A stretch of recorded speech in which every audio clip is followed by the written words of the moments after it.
अरे यार, ये पटाखा कौन है? इसे तो मैंने पहली बार देखा है। अगर ये मेरी जिंदगी में आ जाए ना तो मेरी जिंदगी जन्नत हो जाएगी। क्या? इसके आने से और तेरी जिंदगी जन्नत बन जाएगी? तू जानता भी है कौन है ये? मुझे क्या पता भाई कौन है ये, मैंने तो इसे पहली बार देखा है। तो तू ही बता देना कौन है ये, मुझे तो मस्त लग रही है। ये सिर्फ देखने में मस्त है। अगर तू इसकी सच्चाई जानेगा ना तो तू सोचेगा भी नहीं कि ये तेरी जिंदगी में आए। इसकी सच्चाई कुछ भी हो मुझे नहीं जाननी, मुझे तो इससे बात करनी है। आज इससे बात करते हैं।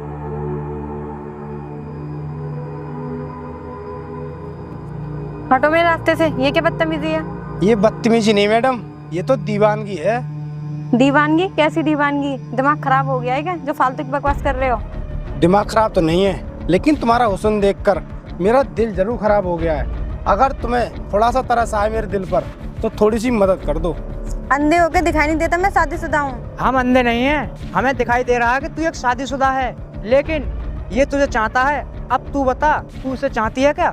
मैं अपने पति के सिवा किसी को नहीं चाहती। इससे कहो अपनी हद में रहे, वरना अच्छा नहीं होगा। मेरे साथ अच्छा हो या बुरा, जब मैंने तुम्हें चाहा है तो मैं अपनी चाहत तुम्हारे अंदर जगा के ही रहूंगा। जगी चाहत या और जगाऊं? हटो मेरे रास्ते से।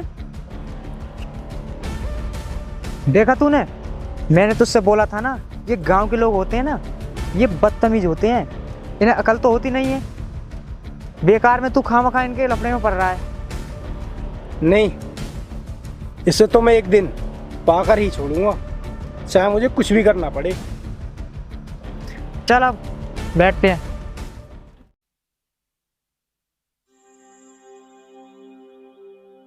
पता नहीं क्या लिखा है इस चिट्ठी में उन्होंने, मैं तो पढ़ भी नहीं सकती इसको। आज मैं अनपढ़ ना होती तो आज मेरे पे इतनी दिक्कत ना होती। अब वो किससे पढ़वाऊँ इस चिट्ठी को? एक काम करती हूँ, राजू के घर जाती हूँ, उसी से पढ़वाती हूँ।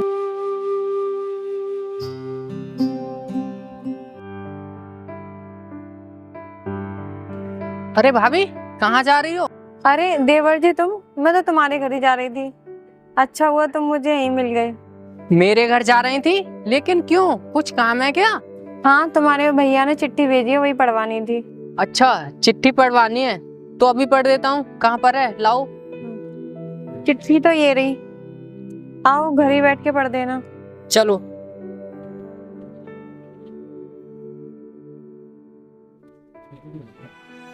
लाओ भाभी चिट्ठी। ये लो देवर जी चिट्ठी, इसमें पढ़ के सुनाओ क्या लिखा है।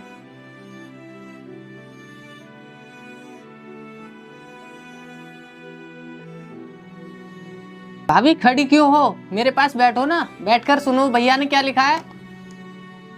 भाभी, भैया ने लिखा है, प्रिय, मुझे आशा है कि तुम सही सलामत हो। मैं जानता हूँ कि तुम्हें मेरी बहुत याद आती है और मुझे भी तुम्हारी याद आती है।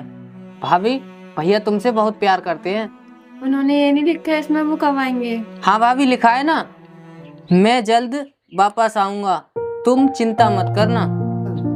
उन्होंने तो आसानी से बोल दिया कि चिंता मत करो। आखिर इस दुनिया में मेरा है ही कौन उनके सिवा, क्यों ना करूँ मैं उनकी चिंता। हाँ भाभी, आपकी बात बिल्कुल सही है। हर पत्नी को अपने पति की चिंता होनी चाहिए, उसके साथ साथ दूसरों की भी चिंता होनी चाहिए। जैसे कि मैं आपकी हर बात मानता हूँ और आपके कहने का काम भी करता हूँ, इसलिए आपको मेरी भी चिंता करनी चाहिए। देवर जी मैं जानती हूँ तुम मेरे कहने का काम करते हो, लेकिन तुम नहीं जानते मैं तुम्हारी भी चिंता करती हूँ। क्या सच में भाभी, आप मेरी भी चिंता करती हो? लेकिन भाभी, मैं आपको बता नहीं सकता कि मेरे दिल को कितना सुकून मिला है आपकी बात सुनकर। वो बात तो सही है देवर जी, लेकिन आगे भी तो पढ़िए इसमें क्या क्या लिखा है उन्होंने। भाभी, लिखा तो बहुत कुछ है आगे, लेकिन मैं तुम्हें पढ़कर सुना नहीं सकता।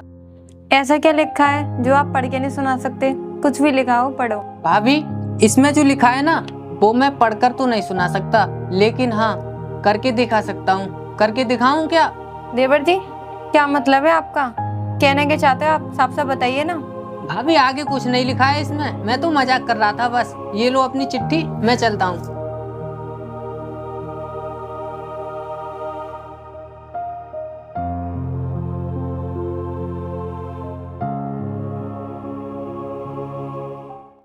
भाई तू टेंशन मत ले, तेरे पैसे मैं वसूल करके दूंगा, बस तू मुझे उसका नाम और और उसका घर बता दे कहाँ है जो तेरे पैसे ले गया है। चल। अच्छा तो ये घर है उसका, चल उसे आवाज लगा।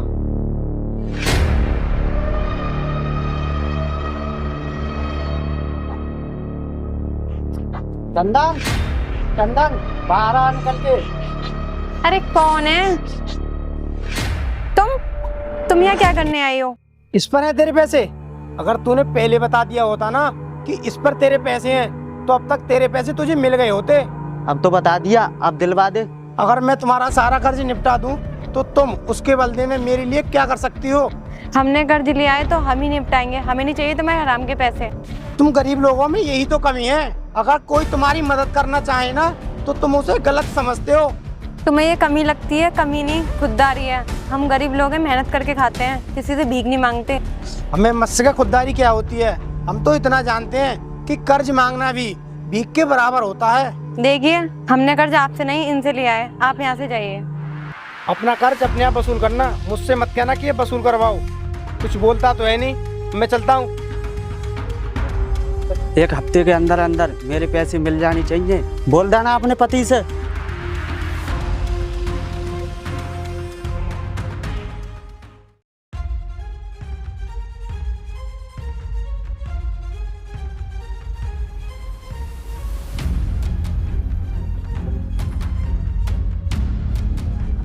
अबे राजू, अबे बड़े दिन बाद दिखाई दिया है। कहाँ रहता है तू अब? कहीं नहीं यार, मैं तो घर पर ही रहता हूँ। लेकिन तू बता इधर कहाँ जा रहा है? देख राजू, मैं तुझे बता तो देता, लेकिन तू मेरी बात का बुरा मान जाएगा, इसीलिए मुझे जाने दे और तू ना पूछे तो ही अच्छा है। अरे यार, ये तू कैसी बातें कर रहा है? दोस्त दोस्त की बात का बुरा नहीं मानते, फिर मैं तेरी बात का बुरा क्यों मानूंगा? ये बात तो सही है तेरी, लेकिन ये बात तुझसे और तेरे परिवार से जुड़ी हुई है, इसीलिए मैं तुझे ये बात बताना नहीं चाहता। अगर तू मुझसे दोस्ती मानता है ना तो तुझे बतानी होगी कि आखिर बात क्या है। ठीक है, अब बात दोस्ती पर आई है ना तो मुझे बताना तो पड़ेगा ही। तू सोनू को तो जानता ही है ना, वो किस तरह का इंसान है। उसी के काम के बारे में मैं जा रहा हूँ चंदन के घर, उसकी पत्नी से बात करने के लिए। बात करेगा? लेकिन तू भाभी से क्या बात करेगा? और सोनू भाभी से क्यों बात करना चाहता है? कुछ वजह तो होगी।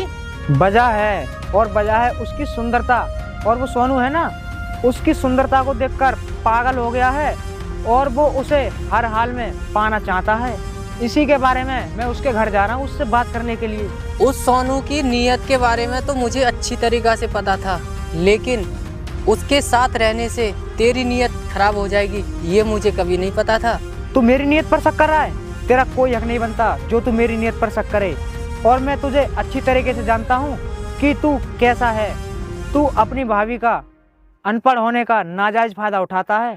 मैं कुछ भी करूं, लेकिन इसका मतलब ये नहीं कि मेरी भाभी पर कोई गंदी नजर डाले और मैं चुपचाप देखता रहूं। मैं तुझे अच्छे से जानता हूँ कि तुझे क्या चाहिए, इसीलिए तू अपनी कीमत बोल और चुपचाप खड़ा होकर देख, इसी में तेरी भलाई है, समझा? तू मुझे खरीदना चाहता है, तू मेरी कीमत लगाएगा? इतनी किसी की औकात नहीं जो मुझे खरीद सके। तू फालतू की बकवास मत कर। अगर सोनू को पता लग गया ना कि तूने मुझसे औकात की बात की है तो तेरे साथ अच्छा नहीं होगा, समझा?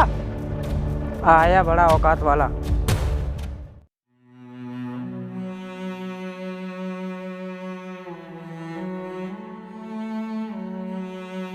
अरे भाभी, आप इधर कहाँ जा रही हो? वो मैं बैंक जा रही थी पैसे निकालने के लिए, उन्होंने पैसे डाले हैं ना। तुम कहाँ से आ रहे हो? भाभी, आप इस तरह अकेली क्यों जा रही हो? आप मुझे बता देती, मैं चलता आपके साथ। ठीक है देवर जी, आप मिल गए हो तो चलो निकलवा लो मेरे साथ बैंक से पैसे। भाभी, पैसे तो मैं निकलवा ही लाऊंगा, लेकिन आपने मेरे बारे में कुछ सोचा या नहीं? आपके दिल में कुछ मेरे लिए है भी या नहीं? देवर जी, आप कैसी बात कर रहे हो? मेरे दिल में ना आपके लिए बहुत इज्जत है और मैं आपकी बहुत इज्जत करती हूँ। लेकिन भाभी, मुझे इज्जत नहीं, मुझे कुछ और चाहिए, और वो है प्यार। क्या तुम्हारे दिल में मेरे लिए प्यार है या नहीं? मैंने कभी सपने में भी नहीं सोचा था कि तुम इतने नीच और घटिया इंसान निकलोगे। तुम्हें पता है भाभी कौन होती है? भाभी माँ समान होती है। माँ समान होती है, लेकिन माँ तो नहीं होती। फिर तुम इतना भाव क्यों खा रही हो? चलो ना एक बार मेरे साथ होता। बदतमीज, शर्म नहीं आती ऐसी बातें करते हो अपनी भाभी से? आ जाने दे मेरे पति को एक बार, जब बताती हूँ मैं तेरे को।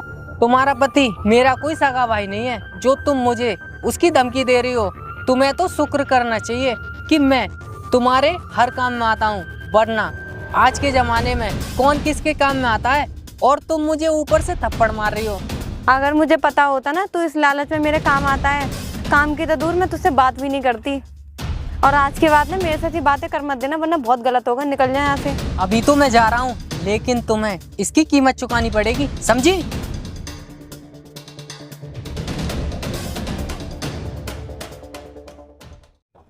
लेकिन भाई मेरी एक बात समझ में नहीं आ रही, वो अचानक से लाइन में आ कैसे गया? मुझसे तो वो बहुत अकड़ कर बात कर रहा था। दुनिया में औरत एक ऐसी चीज है जिसकी खातिर आदमी मर भी सकता है और मार भी सकता है, और आदमी की बर्बाद होने का कारण भी औरत ही होती है, चाहे उसकी मोहब्बत हो या उसकी नफरत हो। समझ गया कि वो एकदम से लाइन पर कैसे आया, लेकिन यार अब तक तो वो आ जाना चाहिए था, अभी तक आया तो है नहीं। अरे देख वो आ गया।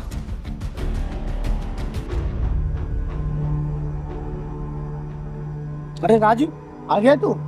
बता ऐसी क्या बात है राज की जो तू हमें बताना चाहता था? सोनू भाई, राज की बात यह है कि वो मेरी अनपढ़ भाभी आज बैंक से पैसे निकालने गई है और वो इसी रास्ते से आएगी। आज मुझे उससे अपने थप्पड़ का बदला लेना है। मैं उसके इतने काम आया, मैंने अपना काम छोड़कर उसका काम किया, लेकिन उसने बहुत बुरा किया मेरे साथ। उसने मेरी बात ना मानकर। देख राजू, पैसों से हमें तो कोई मतलब है नहीं, लेकिन हमें तेरी भाभी चाहिए बस। ठीक है, वो थोड़ी बहुत देर में आती होगी, उसका इंतजार करते हैं बैठकर। अरे बैठना क्या है, वो देख आ तो रही है।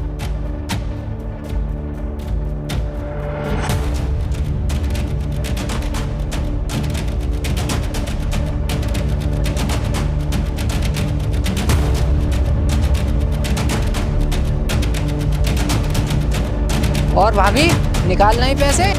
अरे राजू, तुम वो भी इन लोगों के साथ, तुम्हें शर्म नहीं आ रही क्या?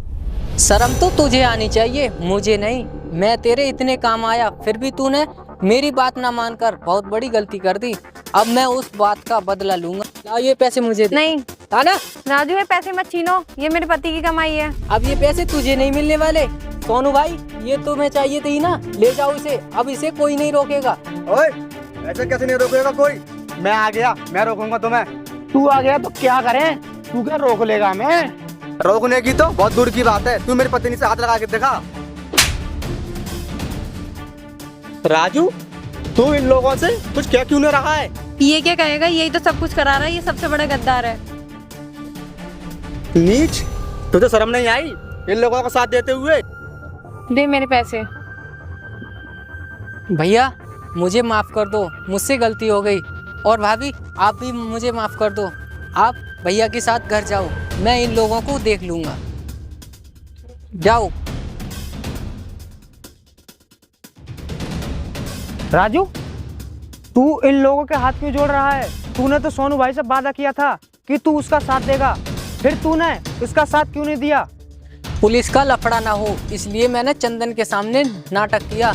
अब इसे जाने दो, उसके बाद देखेंगे इसे। अब चलो चलते हैं यहाँ से हम।